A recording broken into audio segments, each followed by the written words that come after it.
और अब खबरों की तफसील। उमर अब्दुल्ला की हिरासत का मामला सुप्रीम कोर्ट पहुंच गया है। उमर अब्दुल्ला की बहन को अदालत ने अर्जी दाखिल करने की इजाजत दे दी है। पीएसए के तहत उमर अब्दुल्ला की हिरासत को चुनौती दी गई है। वाज़ेह रहे कि उमर अब्दुल्ला 5 अगस्त 2019 से हिरासत में हैं। पहले ताज़ीरात हिंद की दफा 107 के तहत कैद थे।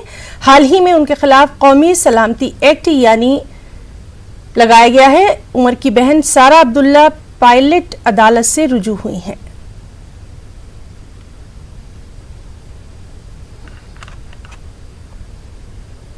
तो आपको बताएं कि उमर अब्दुल्ला की हिरासत का मामला सुप्रीम कोर्ट जा पहुंचा है। उमर अब्दुल्ला की बहन सायरा अब्दुल्ला पायलट इस सिलसिले में अदालत से रुजू हुई हैं।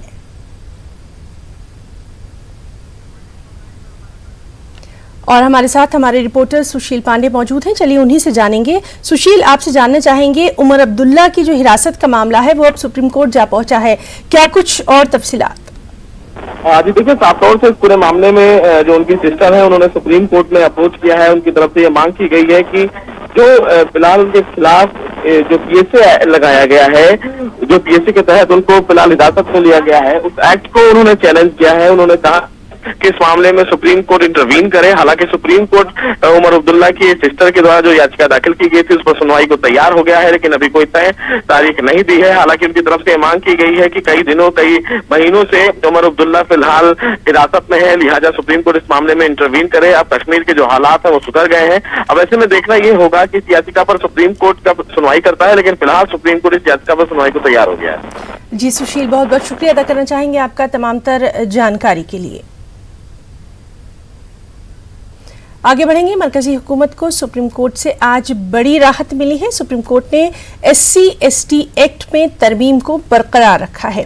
कोर्ट ने कहा है कि ज्यादती से मुताल्लिक कानून के तहत शिकायत किए जाने पर इब्तिदाई जांच जरूरी है। SC/ST एक्ट मामलों में पेशगी जमानत की गुंजाइश नहीं है। वाज़ेह रहे कि 20 मार्च 2018 को SC/ST एक्ट 1989 के गलत इस्तेमाल के मद्देनजर सुप्रीम कोर्ट ने इस कानून के तहत मिलने वाली शिकायत पर फौरी FIR और गिरफ्तारी पर रोक लगा दी थी। इसके बाद पार्लियामेंट में सुप्रीम कोर्ट के हुक्म को पलटने के लिए कानून में तरमीम की गई थी। इसे भी सुप्रीम कोर्ट में चैलेंज किया गया। इससे पहले सुप्रीम कोर्ट ने SC/ST एक्ट के ताल्लुक से दाखिल अर्जियों पर अपना फैसला महफूज रख लिया था।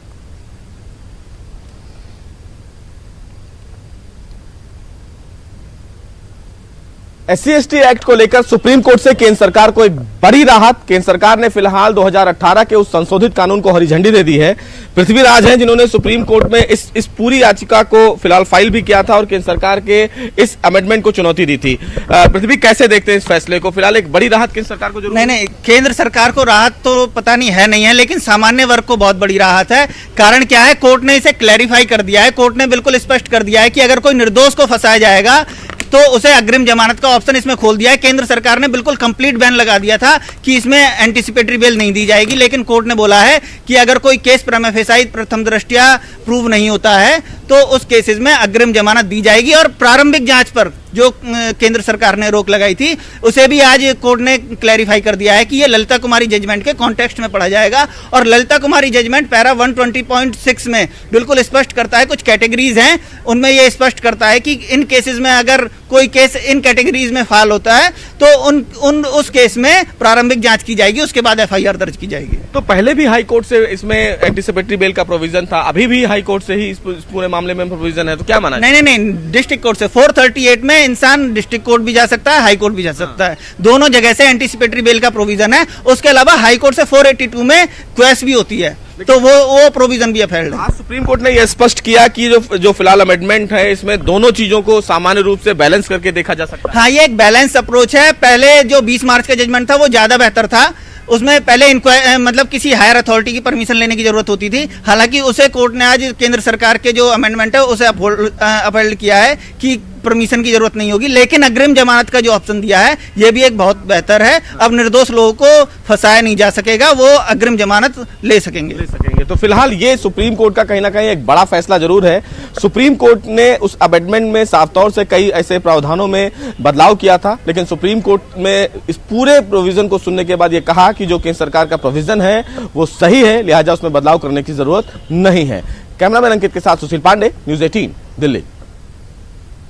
सरकारी मुलाजमतों में प्रमोशन में रिजर्वेशन के मामले पर सुप्रीम कोर्ट के फैसले पर सियासत गरबा रही है। राहुल गांधी ने भी मोदी हुकूमत को सख्त तनकीद का निशाना बनाया है। उन्होंने कहा कि ये हुकूमत SC/ST मुखालिफ है।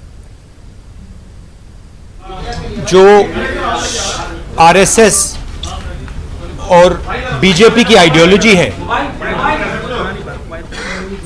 वो रिजर्वेशन के खिलाफ है और वो किसी ना किसी तरह रिजर्वेशन को हिंदुस्तान के कॉन्स्टिट्यूशन से निकालना चाहते हैं। अटेम्प्ट्स होते रहते हैं। SC/ST सब प्लान, यहां पे रविदास मंदिर तोड़ा, क्योंकि ये चाहते हैं कि जो SC/ST कम्युनिटी है वो कभी आगे ना बढ़े। और आज ये जो कहा है कि रिजर्वेशन अधिकारी नहीं है, ये बीजेपी की स्ट्रेटजी है और ये इनका रिजर्वेशन को रद्द करने का तरीका है। मैं सिर्फ कह रहा हूं कि बीजेपी और RSS के DNA में, उनके DNA में रिजर्वेशन जो है उनको चुभता है और वो किसी ना किसी तरीके से उसको खत्म करना चाहते हैं। और मैं यहां से कह रहा हूं, हिंदुस्तान की जनता को कह रहा हूं, और खास तौर से जो दलित, OBC, ST के लोग हैं उनसे कह रहा हूं कि रिजर्वेशन को हम कभी नहीं मिटने देंगे। चाहे मोदी जी सपना देखें, मोहन भागवत सपना देखें, हम उसको नहीं होने देंगे। दिल्ली यूनिवर्सिटी के गार्गी कॉलेज की तालिबात से 6 फरवरी को जिनसी छेड़छाड़ की गई थी। गार्गी कॉलेज की तालिबात ने इस मामले पर हंगामा किया। तालिबात का कहना है कि कॉलेज का गेट तोड़कर मजहबी नारा लगाते हुए हमलावर आए थे। कई तालिबात के साथ नाजेबा हरकत की गई। तालिबात में नाराजगी इस बात को लेकर है कि कॉलेज के प्रिंसिपल तालिबात का साथ नहीं दे रहे और तालिबात की ही सरजनिश करते जा रहे हैं। उधर कौमी खवातीन कमीशन ने मामले का नोट लिया है। कॉलेज इंतजामिया ने भी अपनी लापरवाही की बात मान ली है और अब इस मामले में FIR दर्ज कराई जाएगी। हुआ ये कि 6 तारीख को हमारे कॉलेज का गेट क्रैश हो गया एंड अराउंड आई थिंक 100 और may be more than 100 middle age man, उन्होंने हमारा कॉलेज का गेट क्रैश करा एंड उन्होंने वो लोग डायरेक्ट गेट क्रैश करके वो लोग हमारे कॉलेज के अंदर घुस गए एंड जहाँ हमारा फेस्ट हो रहा था उस एरिया में उन्होंने एंटर करा and they started misbehaving with girls. मेरे फ्रेंड्स बता रहे कि उनका कमर पकड़ी गई, उन्हें एक जगह पे कवर मतलब घेर लिया गया। College principal is also not supporting us. उनका उल्टा जवाब भी ये था कि आपको अगर इतना अनसेफ फील होता है तो आप कॉलेज आते क्यों, आप फेस्ट ही क्यों आते हो। आंध्र प्रदेश के जिला गुंटूर में भयानक सड़क हादसा पेश आया है। मिनी ट्रक और ऑटो के दरमियान तसादुम में 5 लोगों की मौत मौके पर हो गई है, जबकि दीगर 2 अफराद शदीद जख्मी बताए गए हैं। महलबकीन में 2 खवातीन और 2 मर्द शामिल हैं। आज सुबह गुंटूर में हल्की बारिश हो रही थी। इस दौरान दोनों गाड़ियां बेकाबू होकर एक दूसरे से जा टकराईं। पुलिस ने मामला दर्ज करके तफ्तीश शुरू कर दी है।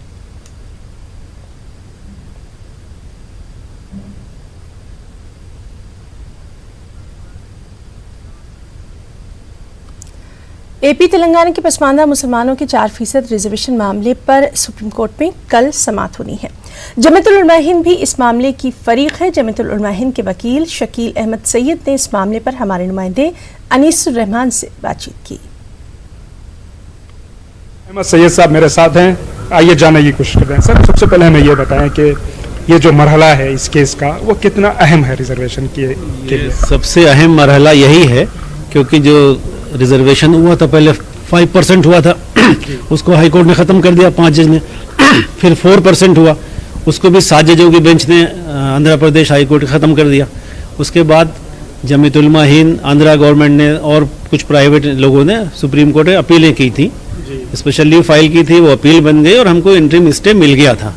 वो आज तक चल रहा है। उसमें था कि फाइनल जब तक हियरिंग ना हो अपील की तब तक ये स्टे चलता रहेगा।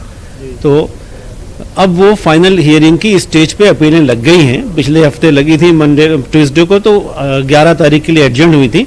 अब 11 तारीख से फुल फ्लेज सुनवाई उसकी शुरू हो रही है 5 जजों की बेंच के सामने। सर, दोनों रियासतों के वकला भी इस केस की पैरवी कर रहे हैं। उसके अलावा जमीयतुल उलमा हिंद और जो दूसरे जो है NGOs हैं वो भी इसमें फरीक बने हुए हैं। तो ये जो हुकूमतों के अलावा भी जो NGOs हैं या जमीयत का जो जिस अंदाज में पैरवी हो रही है, ये कितनी अहम है? जो पैरवी हो रही है पूरे दिलो जान से हो रही है, सारे रिसोर्सेज इस्तेमाल किए जा रहे हैं, अच्छे से अच्छे वकला, सीनियर वकला एंगेज किए जा रहे हैं। वहाँ पे तेलंगाना गवर्नमेंट ने अलग से सीनियर किए हैं, बैकवर्ड डिपार्टमेंट ने अलग से सीनियर किया है, जमीयत उलमा हिंद ने अलग सीनियर किया है। तो इस वक्त तो नाउ और नेवर वाला मसला है, अभी नहीं किया तो कभी नहीं हो जाएगा। तो हम लोग पूरी अपनी वेहमेंस के साथ, पूरी सिंसियरिटी के साथ इस अपील को प्रोसिक्यूट कर रहे हैं और हमें उम्मीद है कि हाई कोर्ट का जजमेंट खत्म हो जाना चाहिए। तो ये कितने दिनों तक ये मरहला जारी रहेगा, कुछ उम्मीद की जा सकती है? ये डिपेंड करेगा कि कितने 5 जजों की बेंच बनी है। शुरू में तो प्रिलिमिनरीज होंगी कि भाई मसला क्या है, कौन कौन बहस करेगा, क्या करेगा। सुप्रीम कोर्ट अभी अपना प्रोग्राम तय करेगी कि हम किस वकील को कितना टाइम देंगे या कौन किस पॉइंट पे बहस करेगा। तो ये 11 तारीख को ये तय हो जाएगा कि कैसे आगे बढ़ेगा। आप रिसोर्सेज की बात कर रहे थे, क्या ये सर्वे रिपोर्ट्स हैं या फिर किस तरह के जो है सबूत या दलाल पेश करने होते हैं? नहीं, दलाल जो ऑलरेडी मौजूद हैं उसी पे बहस होगी। पहले जो 5% हुआ था, तो जो सुप्रीम कोर्ट ने 9 जजेस की बेंच ने इंदिरा साहनी केस में, जो मंडल कमीशन का केस कहलाता है, उसमें ये हुआ था कि कोई भी रिजर्वेशन 50% से ऊपर नहीं बढ़ेगा। उसमें 51% हो रहा था।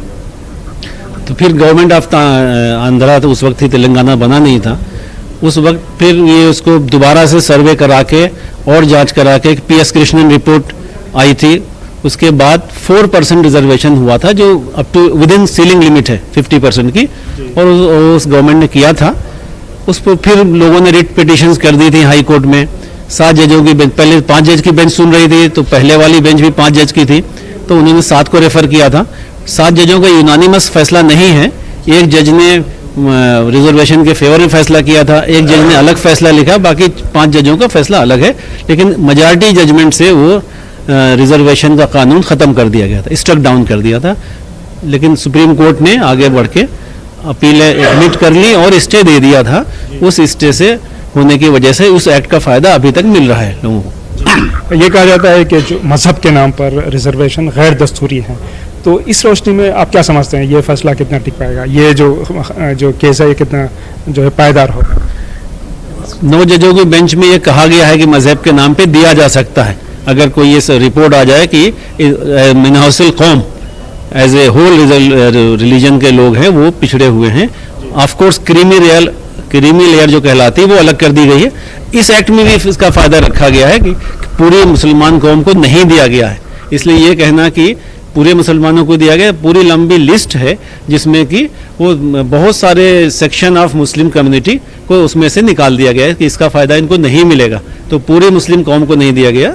और आर्टिकल 15 के तहत अगर गवर्नमेंट को लगता है कि फला तबका पिछड़ा हुआ है तो उसको एफर्मेटिव एक्शन बोलते हैं, उनके लिए कानून बन सकता है और वो विद इन कॉन्स्टिट्यूशनल लिमिट बना है। और हमें उम्मीद है कि सुप्रीम कोर्ट से हाई कोर्ट का जजमेंट खत्म हो जाएगा। बहुत शुक्रिया साहब। शकील अहमद सैयद साहब सुप्रीम कोर्ट के लायर, वो हमें बता रहे थे कि किस तरह जमीयत उलमा हिंद की तरफ से वो पैरवी कर रहे हैं सुप्रीम कोर्ट में मुस्लिम रिजर्वेशन के केस की। जमीयत उलमा हिंद ने तय किया है कि मुल्क भर में वक्फ जायदादों के जो हालात हैं उस पर एक लाया अमल बनाया जाएगा और वक्फ इमलाक के तहफ़्फ़ुज़ के लिए जद्दोजहद की जाएगी। जमीयत उलमा हिंद की वर्किंग कमेटी बराए तहफ़्फ़ुज़ वक्फ का हैदराबाद में इजलास मुनक़्क़िद किया गया। कमेटी के 5 अरकान ने इजलास में शिरकत की। मीटिंग में ये फैसला लिया गया कि मुल्क भर में ज़िलाई सतह पर एक कमेटी बनाई जाए जो कि मकामी हालात से वर्किंग कमेटी को वाकिफ कराएगी।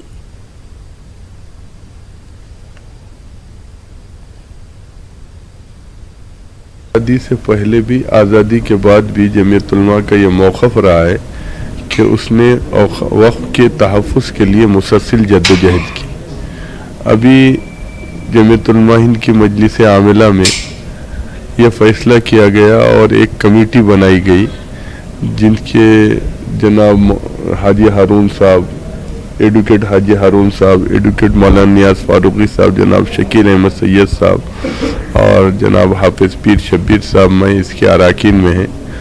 और ये उसके अंदर ये फ़ैसला किया गया है कि मुल्क के अंदर जो वक्फ की हालात है इसके ऊपर एक लाएमल बनाया जाए। इस मीटिंग में ये भी तय हुआ कि हर ज़िले में जहाँ जहाँ कमेटी होंगी, जैसा 1 तारीख को जो है औरंगाबाद में होने वाली है, तो हम ये चाहते हैं कि जो है हर जो डिस्ट्रिक्ट के अंदर जो मेन बड़ी डिस्ट्रिक्ट है वहाँ पे जो है कमेटी बने और वहाँ के हालात, वहाँ वक्फ बोर्ड में क्या मुश्किलात है, किस तरह मुश्किलात है, पूरे हिंदुस्तान के अंदर ये तमाम तैयार करके फिर हम जमीयत उलमा हिंद की वर्किंग कमेटी में रखेंगे। वो जो फैसला करेंगे उस पर हम अमल करेंगे। कर्नूल में शहरी तरमीमी कानून के खिलाफ जलसे-ए-आम का इनेकाद किया गया। कर्नूल के नुमाइश मैदान में मुनक़िदा जलसे में MIM सदर अज़ुद्दीन ओवैसी ने शिरकत की। MIM सदर अज़ुद्दीन ओवैसी ने मरकज़ की BJP हुकूमत के खिलाफ सख्त तनक़ीद की और कहा कि मुल्क की आज़ादी में जितना हिस्सा दीगर कौमों का है उतना ही हिस्सा मुसलमानों का भी है। मुल्क की आज़ादी के लिए मुसलमानों की जानिब से दी गई कुर्बानी को कभी भी फरामोश नहीं किया जा सकता। उन्होंने कहा कि वो कागज नहीं दिखाएंगे बल्कि गोली के लिए अपना सीना आगे कर देंगे। तुम 400 साल के बाद तुम यहां पर आकर मुझसे पूछेंगे, बताओ भारत की शहरियत साबित करो। जब नरेंद्र मोदी के पास खान अब्दुल गफ्फार खान के पैर छूने की फोटो नहीं बता सकते, तो किस बुनियाद पर कर्नूल की आवाम से तुम आकर पूछोगे कि कागज दिखाओ? हम नहीं दिखाएंगे कागज, हम नहीं दिखाएंगे कागज, हम कुछ भी नहीं दिखाएंगे। अगर आप गोली मारना चाहते हैं मारिए, खुशी से मारिए, मगर हम ये वतन छोड़कर नहीं जाएंगे। अब दूसरी हिजरत नहीं होगी इंशाअल्लाह। हम जिंदा रहेंगे तो भारत में रहेंगे, मरेंगे भी तो भारत में मरेंगे। मैं बीजेपी से पूछना चाह रहा हूं, क्यों नहीं वजीर आजम एक ऐलान कर देते कि 2024 तक जब तक मैं वजीर आजम रहूंगा भारत में NRC नहीं होगा, मगर नहीं ऐलान करेंगे। उधर कर्नाटक के दारुल हुकूमत बेंगलुरु में भी शाहीन बाग की तर्ज पर एहतजाज का सिलसिला लगातार जारी है। CAA के खिलाफ खवातीन का एहतजाजी मुजाहरा अब तीसरे दिन में दाखिल हो चुका है। शहर के टेनरी रोड में मरकज अहले सुन्नत जामिया हजरत बिलाल के तहत ये एहतजाज मुनक्किद किया जा रहा है। इस एहतजाजी मुजाहरे को बिलाल बाग का नाम दिया गया है और बड़ी तादाद में खवातीन दिन और रात यहाँ एहतजाज कर रही हैं। मरकजी हुकूमत से मांग की जा रही है कि मजहब की बुनियाद पर लोगों को तकसीम न किया जाए। CAA कानून को फौरी तौर पर वापस लिया जाए। इससे पहले बेंगलुरु के फ्रीस टाउन में खवातीन ने 3 दिनों तक रात दिन एहतजाज किया था। अब शहर के टैनरी रोड पे एहतजाज का सिलसिला जारी है। हमारे साथी रऊफ अहमद हलूर ने बेंगलुरु के बिलाल बाग का जायजा लिया। बेंगलुरु के बिलाल बाग में एक जानिब खवातीन एहतजाज पर बैठी हुई हैं तो दूसरी तरफ हम देख रहे हैं कि मर्द हजरात की बड़ी तादाद यहाँ पर इकट्ठा है। सभी जो है यहाँ पर अपने घर के कामकाज को छोड़कर, अपनी मसरूफियात को छोड़कर इस एहतजाजी धरने में शामिल हुए हैं। बुजुर्ग भी बड़ी तादाद में आए हुए हैं, नौजवान भी मौजूद हैं, बच्चे भी मौजूद हैं। तो इस लिहाज से CAA, NRC और NPR की शहर गुलिस्तान बेंगलुरु से शिद्दत के साथ मुखालिफत की जा रही है। बेंगलुरु के बिलाल बाग के मुंतजिम मौलाना जुल्फिकार साहब हमारे साथ मौजूद हैं। बताइए मौलाना, किस तरह के इंतजामात यहाँ पर किए गए हैं? देखिए, तमाम इंतजामात यहाँ पर, तमाम जो भी ज़रूरत की चीज़ें हैं वो तमाम चीज़ों का इंतज़ाम किया गया है। यहाँ की ख्वातीन का मामला यही था कि जैसे कि पूरे मुल्क में ख्वातीन निकल कर आ चुकी हैं और जब तलाक़ का मामला आया तो मोदी और अमित शाह साहब ने कहा कि हमारी माँ और बहनों के हम कोर्ट में देखते हैं तो हमको तकलीफ़ होती है, लेकिन आज उनकी माँ और बहनें तमाम निकल कर रोड पर आ चुकी हैं। आज उनको ये नज़र नहीं आता, आज उनकी तकलीफ़ उनके सामने नहीं है। जैसे शाहीन बाग है और पूरे मुल्क में इस तरह के ख्वातीन के एहतजाजात और धरने हो रहे हैं, उसी को लेकर शहर बेंगलुरु में भी एहतजाज धरना रखा गया। लेकिन हालात इस तरह के हैं कि हमको पुलिस डिपार्टमेंट से इस तरह का फोर्स आ रहा है कि इसको किसी तरीके से भी ख़त्म किया जाए। हम इसको जारी रखना चाहते थे लेकिन बहुत ज़्यादा दबाव आने की वजह से हम अभी थोड़ी कशमकश में हैं। यानी कि ये एहतजाज जो है, ये एहतजाज अब तीसरे दिन में दाखिल हो रहा है। कब तक जारी रहेगा एहतजाज? तीसरे दिन में ये दाखिल हो रहा है। हमने पहले 2 दिन का हमको यानी मिला था कि 2 दिन हमको करना है और उसके बाद भी हम बढ़ाने की कोशिश में थे। तीसरा दिन अब शुरू हो चुका है हमारे इस धरने का, लेकिन अब हमारे ऊपर पुलिस से पूरा दबाव आ रहा है कि इस धरने को जल्द से जल्द खत्म किया जाए। तो एहतजाज जारी रहेगा या बंद होगा? तो जारी रखना चाहते हैं हम लोग बिल्कुल। देख रहे हैं कि एहतजाज के मुंतजिम मौलाना जुल्फ़िकार नूरी साहब बता रहे थे कि पुलिस का काफ़ी दबाव है कि फौरी तौर पर इस एहतजाज को ख़त्म किया जाए, लेकिन इसके बावजूद अभी इस एहतजाज को ख़त्म करने के सिलसिले में कोई फ़ैसला नहीं लिया गया है। ख़वातीन की तादाद दिन ब दिन यहाँ पर बढ़ती हुई दिखाई दे रही है और ख़वातीन पुरअज़्म तरीके से, पूरी हिम्मत के साथ, पूरे मुसम्मम इरादे के साथ एहतजाज पर डटी हुई हैं और मांग कर रही हैं कि मरकज़ी हुकूमत फौरी तौर पर CAA, NRC और NPR को वापस ले।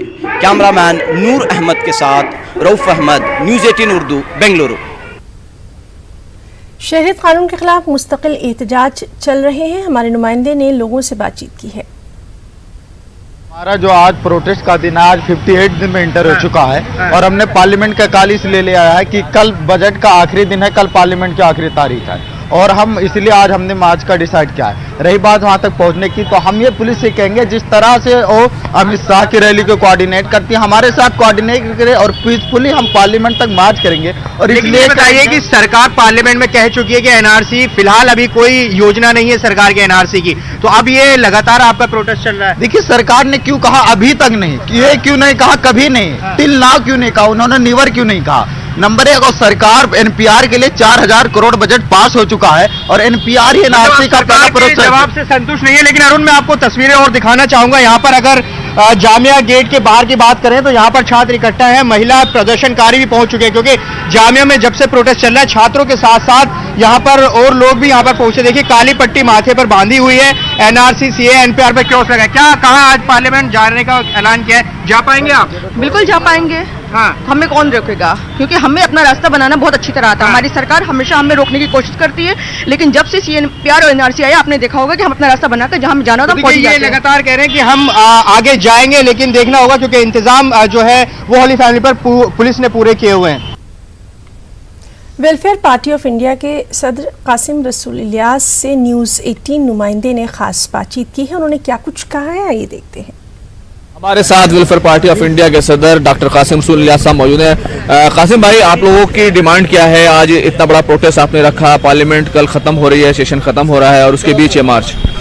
देखिए पार्लियामेंट खत्म हो रही है, इसलिए आज ये मार्च किया जा रहा है। हम पब्लिक के तरफ से यहाँ की जो हमारे नुमाइंदे हैं जो मुंतखब किए हुए पब्लिक के, उन तक अपनी बात पहुँचाना चाहते हैं कि पूरे मुल्क में आसाम से लेकर बंगाल तक, आसाम से लेकर यानी आप गुजरात तक के और बंगाल से लेकर केरला तक, हर मुल्क के हर इलाके के अंदर लाखों की तादाद में लोग मैदान में उतरे हुए हैं और सरकार तक अपनी बात पहुंचा रहे हैं। जनतंत्र में जो है ना, अवाम की आवाज़ ही असल आवाज़ होती है, अवाम ही पब्लिक को यानी पार्लियामेंट के लोगों को मुंतखब कर भेजती है।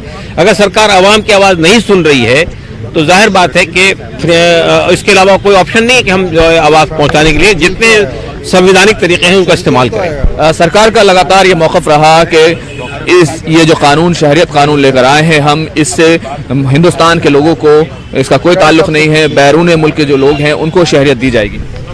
देखिए पहली बात तो ये है कि आप बैरून मुल्क के लोगों को भी शहरियत दे रहे हैं, तो आप कोई ऐसा कानून नहीं बना सकते डिस्क्रिमिनेटरी जिसमें एक समुदाय को उसमें से बाहर निकाल दिया जाए। बैरून मुल्क में सिर्फ बांग्लादेश, पाकिस्तान और अफगानिस्तान नहीं आते हैं, श्रीलंका भी आता है, म्यांमार भी आता है, उनके लोगों को आप क्यों नहीं इंक्लूड कर रहे हैं? दूसरी बात यह है कि NRC को और NPR को जब आप CAA के साथ जोड़ के देखते हैं, जैसा कि अमित शाह जी ने बंगाल के अंदर कई बार ये बात कही है कि पहले हम CAA लाएंगे उसके बाद NRC लागू करेंगे, तो बस स्पष्ट तरीका है कि आप CAA से लोगों को निकालेंगे, कुछ लोगों को वापस लेंगे, कुछ लोगों को डिटेंशन सेंटर भेजेंगे। सरकार ने अभी जवाब दिया तहरीरी तौर पर पार्लियामेंट में कि अभी NRC पर कोई फैसला नहीं लिया गया है, फिर भी आप लोग जो है पूरे मुल्क में 2 महीने से लगातार अलग अलग मुखालफत कर रहे हैं। देखिए पहली बात तो ये है कि सरकार को ये समझना चाहिए कि लोगों के पास भी अकल है।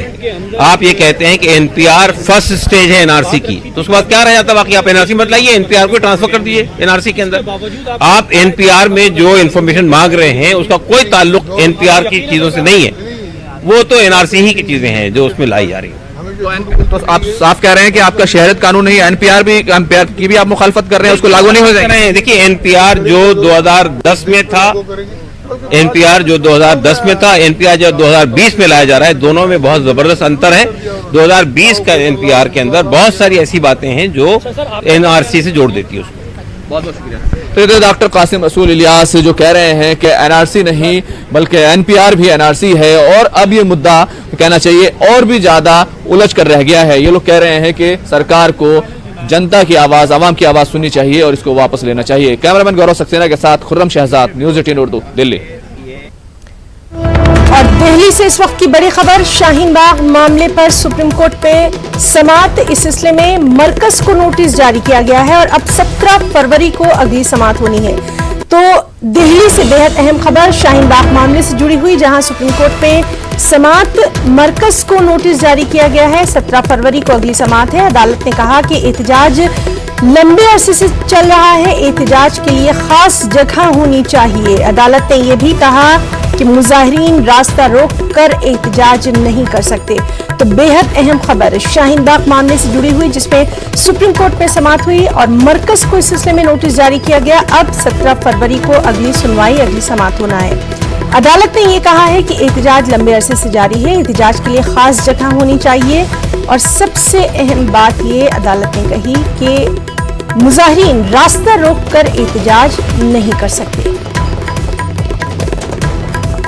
तो शाहीन बाग मामले से जुड़ी बेहद अहम खबर है, जिस पर सुप्रीम कोर्ट में समाअत हुई। मरकज को इस सिलसिले में नोटिस जारी किया गया। अब 17 फरवरी को अगली समाअत, अगली सुनवाई होना है।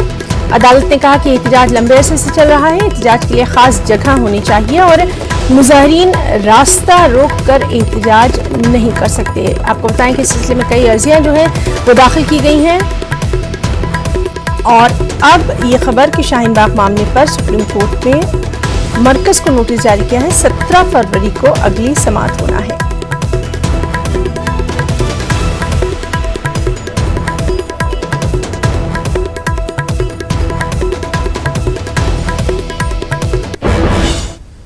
खबर दोपहर में इतना ही। आदाब।